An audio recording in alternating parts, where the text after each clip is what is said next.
大家好，我係 Miss AI，今日會由我嘅好朋友譚瑞為大家讀出題目。當值老師可以因應同學嘅作答速度而隨意暫停有關影片。將時間交俾譚瑞。第一題，影片一，百變肥英雄。成仔有乜嘢夢想？A. 醫生 B. 律師 C. 老師 D. 拯救世界。第二題，成仔扮演幾多個英雄？A. 2個 B. 3個 C. 4個 D. 5個。第三條，網絡成癮時不會出現咩情況？A. 對以往嘅喜好不感興趣 B. 好攰 C. 焦慮 D. 輕鬆。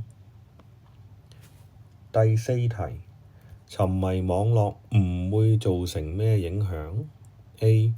頭髮顏色 B. 社交 C. 健康 D. 學習。第五題，網絡世界同現實世界有乜嘢差別？A. 溝通內容 B. 溝通方式 C. 社交互動 D. 遵守規則。影片二，誰是慧慧？問題六，慧慧係一個點樣嘅人？A. 衝動 B. 貪心 C. 膽小 D. 堅強。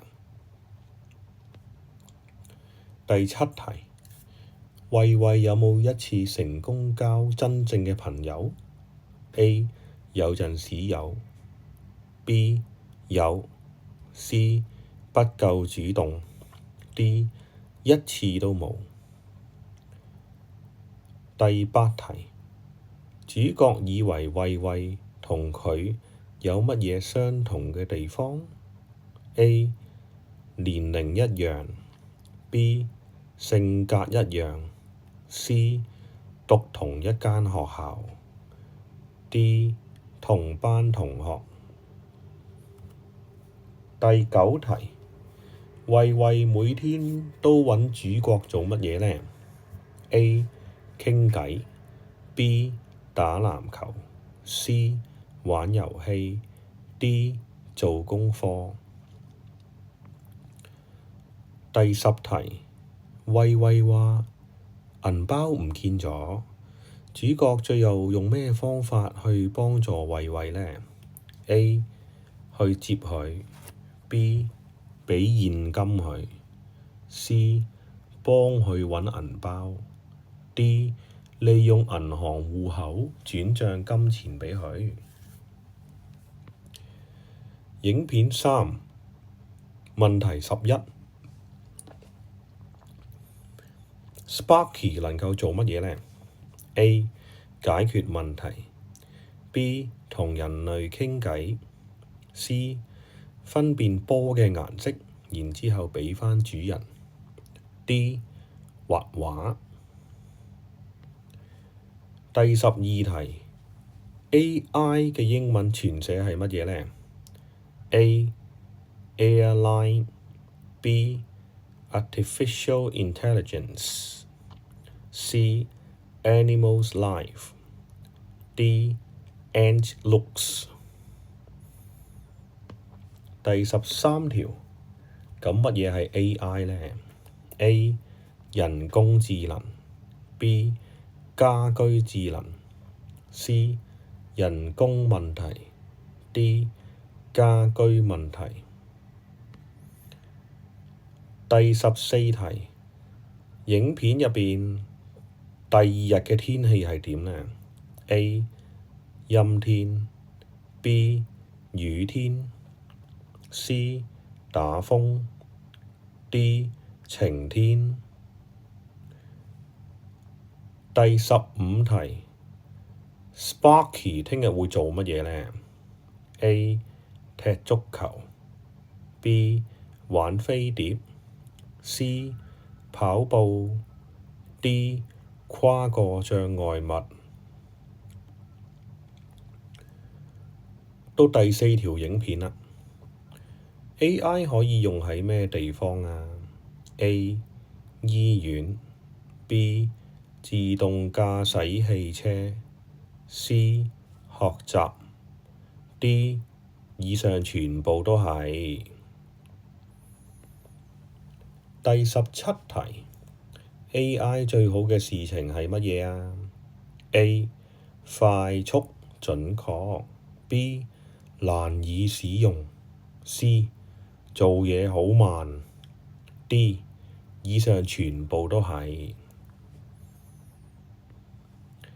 第18題，AI 可以解決咩問題呢？ A.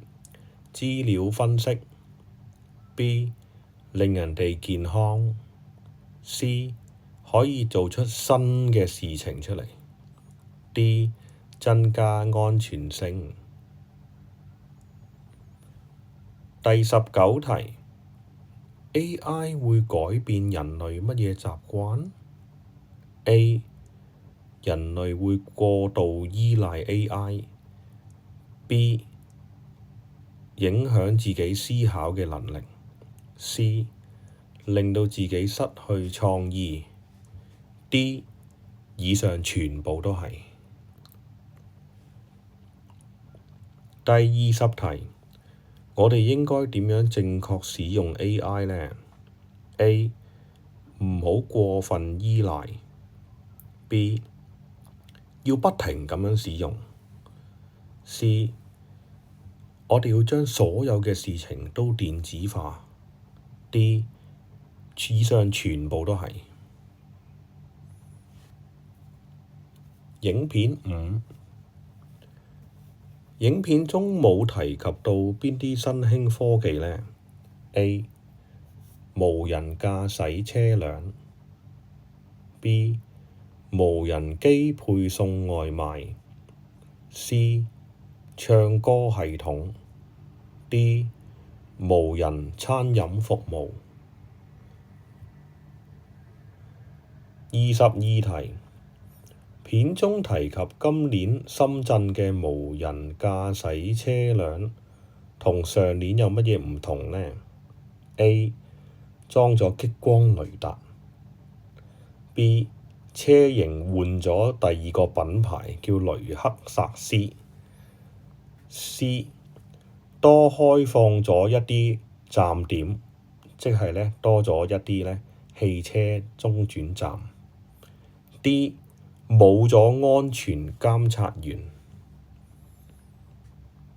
第23題，以下邊一個符合影片中無人機外賣嘅內容？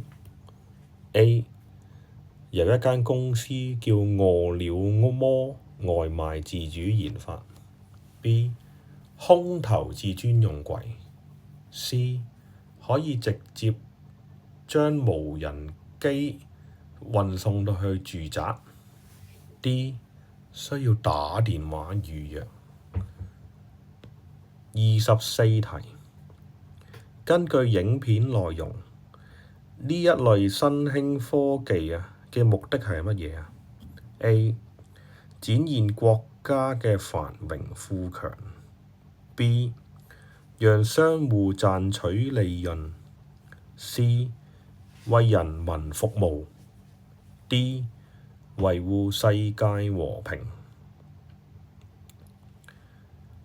25題，以下邊一項描述係符合科技創新嘅目的？ A. 科技唔再係高高在上，科技必須服務每一個人。B. 推動經濟增長，提升國家喺全球市場嘅競爭力。C.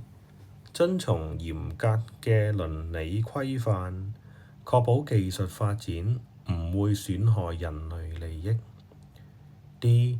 創造顛覆性嘅技術，徹底改變現有嘅產業格局。同學有少少時間去檢查答案有冇錯誤，記得檢查完之後撳遞交，然之後將 iPad 交畀老師。多謝大家嘅參與，拜拜。